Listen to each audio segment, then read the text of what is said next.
The man smeared his entire body with rat poison, then grabbed a heavy stone and smashed it hard against his own palm. Blood dripping, he tore off a chunk of flesh and tossed it to a swarm of man-eating rats, dropping to his knees as he swore that if they helped avenge his son, he'd offer them his body in return. After that, Jack burned his son's corpse, scattered a bottle of sleeping pills into the flames, and let the drug-laced smoke drift through the village with the wind. When everything was ready, he lifted his flute and began to play, leaving a trail of blood along the path as he led the horde of ravenous rats straight toward the village. By then the villagers were already under the drug spell, completely unaware of the danger closing in on them.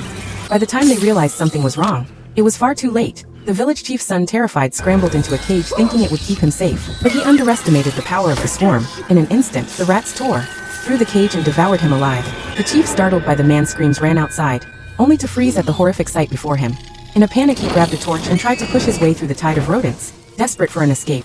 Then through the rolling fog, Jack appeared. His voice was calm but seething with rage as he demanded, Why did you slaughter my child? We were leaving. We were ready to disappear, but you still wouldn't let us go." The chief stumbled backward, collapsing to the ground, before scrambling onto a swing, begging for mercy.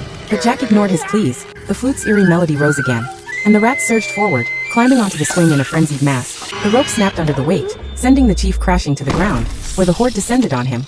Within moments he was gone, nothing left but a pool of blood soaking into the dirt. By dawn the village had been wiped out. Not a single adult survived, only a handful of bewildered innocent children remained. But there was no trace of mercy in Jack's eyes. Step by step he approached them, and raised the flute to his lips once more.